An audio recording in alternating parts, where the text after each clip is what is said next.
दस्तावेजी फिल्मों में लड़खते, पत्ते खाते और आहिस्ता आहिस्ता चलते हुए दूर से बड़े रीछ जैसा नजर आने वाले जानवर पांडा का ताल्लुक रीछ के खानदान से है।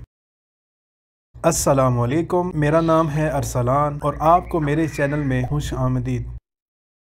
ये गोल मटोल सा जानवर अपने मोटे और लंबे जिस्म के बायस देवकामत या जिन्नाती पांडा भी कहलाता है। हैवानात के माहिरीन इसे रीछ की एक किस्म बयान करते हैं और इसे पांडा रीछ कहते हैं। हम बूरे स्याह रीछ और बर्फानी रीछ को पांडा के कज़न कह सकते हैं। पांडा चीन के मरकजी सूबों में मौजूद बांस के जंगलात में पाया जाता है। ये वहाँ बांस के दरख्तों के झुंड में गीली मिट्टी को खोद कर गड़ा बनाता है और इसमें छुपा रहता है।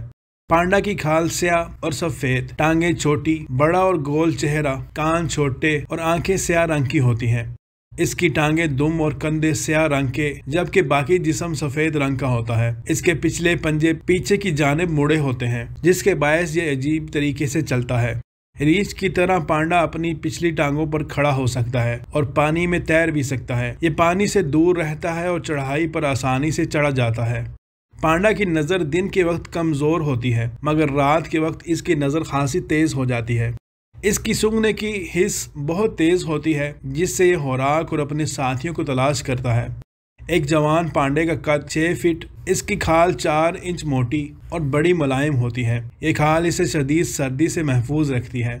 इसकी खाल पर पानी और नमी का असर बिल्कुल नहीं होता। इसके दांत रीछ की तरह तेज़ होते हैं, जिनसे ये आसानी से गोश्त खा सकता है, मगर 99% पांडा बांस के पत्ते और सब्ज़ तने खाते हैं। पांडा कभी कभार छोटे जानवर, चूहे वगैरह भी खा लेते हैं। इसके अगले पंजों में 6 उंगलियां और छोटा सा अंगूठा होता है, जिसकी मदद से ये इंसानों की तरह बांस के दरख्तों की शाखें पकड़ता और छीलता है।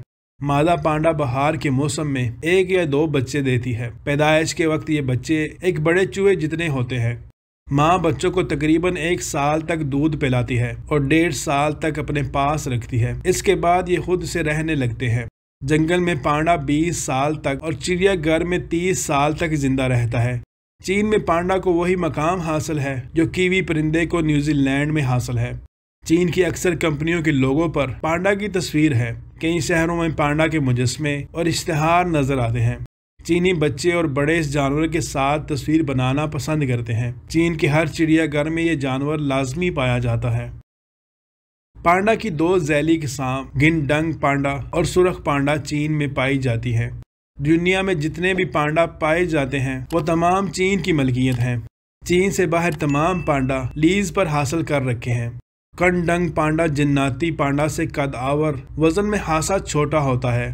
इसकी खास निशानी भूरी और सफ़ेद खाल है। इसका वजन कम होता है, जिस वजह से यह दरख्तों पर काफ़ी ऊंचाई तक चढ़ सकता है। इसको बूरा पांडा भी कहते हैं। इसका सर आम पांडा से छोटा और गोल और दांत बड़े होते हैं। इस वक्त ये 300 की तादाद में पाए जाते हैं। सुर्ख पांडा को छोटा पांडा और सुर्ख बिल्ली नुमा रीछ भी कहा जाता है। ये जनूब मगरबी चीन और मशरकी हिमालय के पहाड़ों में पाया जाता है। ये कदोकामत में पालतू बिल्ली से थोड़ा सा बड़ा होता है। इसकी खाल सुर्खी माइल, दुम मोटी, कान नुकीले और चेहरा सुर्ख और सफ़ेद होता है।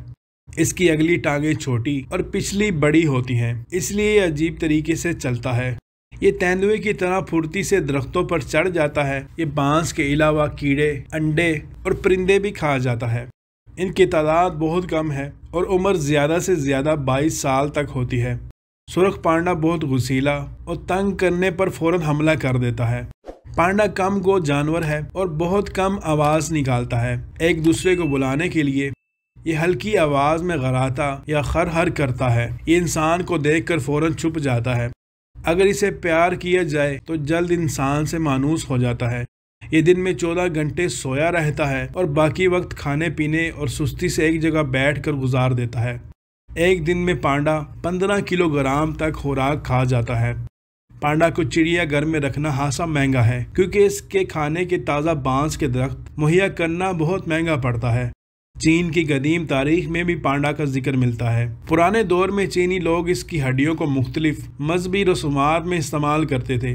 कई किताबों में इसका जिक्र बुराई की ताकत रखने वाले जानवर के तौर पर मिलता है। तकरीबन 3 सदियों पहले पांडा चीन के अलावा वियतनाम, बर्मा, लाओस और हिमालय के जंगलात में पाया जाता था। इसकी मोटी खाल के बायस इसे बहुत ज़्यादा शिकार किया गया। इस तरह ये सिर्फ चीन तक महदूद रह गया। जंगलात की कटाव की वजह से भी इसकी आबादी मुतासर हुई। चीन की हुकूमत ने इसे शिकार करने और पकड़ने पर पाबंदी लगा दी है। पांडा की तस्वीर आलमी इदारा बराए तहफ़्फ़ुज़ हैवानात के अलामती निशान लोगों पर नुमाया है। पांडा को 19वीं सदी तक सिर्फ चीन में जाना जाता था। 1869 में एक ईसाई मुबल्लिग को एक मकामी चीनी ने पांडा की खाल तोहफे के तौर पर दी। इस तरह पहली बार यूरोप को इस जानवर का इल्म हुआ। 1916 में एक जर्मन माहिर हैवानात हेओ गोई गोल्ड ने पांडा का बाकायदा जिक्र किया और इस जानवर पर तहकीक की। पांडा भी इन जानवरों में शामिल है जो खत्म होने के खतरे से दो चार हैं। चीन में इस जानवर की आबादी के लिए कई तहकीकाती मराकज कायम किए गए हैं और चीनी हुकूमत ने इसके शिकार पर पाबंदी लगाई हुई है। 2008 के ओलंपिक्स चीन के शहर बीजिंग में मुनक्किद हुए। इनमें मुबारक निशान के तौर पर निशान पांडा को इस्तेमाल किया गया। पांडा के बच्चों को पहाड़ी गीदड़, बर्फानी चीता और पहाड़ों में पाया जाने वाला नेवला जैसे जानवर मार्टिन शिकार करते हैं। बड़ा पांडा अपने ताकतवर जिस्म के बायस इन जानवरों के काबू में नहीं आता। मादा पांडा अपने बच्चों की हिफाजत के लिए अक्सर इन जानवरों को काट कर या पंजे मार कर भगा देती है। इस वक्त चीन में 70,000 के करीब जगहों पर पांडा आज़ादी से रह रहा है। पांडा को बच्चों की कई कार्टून फिल्मों और फीचर फिल्मों में पेश किया गया है। कंग फू पांडा नामी फिल्म 2002 में बनाई गई थी। इस फिल्म को बच्चों ने बहुत ज़्यादा पसंद किया। अब इस फिल्म का तीसरा हिस्सा कंग फू पांडा 3 के नाम से तैयार हो चुका है। सामीन मोहतरम, ये थी एक मालूमाती वीडियो पांडा के बारे में। उम्मीद करता हूँ ये वीडियो आपके लिए मालूमाती साबित हुई होगी। वीडियो पसंद आए तो इसको लाइक कीजिए और अपने अहबाब से ज़रूर शेयर कीजिएगा। और इस तरह की मज़ीद वीडियोज़ को देखने के लिए आप हमारे चैनल को सब्सक्राइब कर सकते हैं। अब मैं मिलता हूँ किसी नई वीडियो में, तब तक के लिए अल्लाह हाफिज़।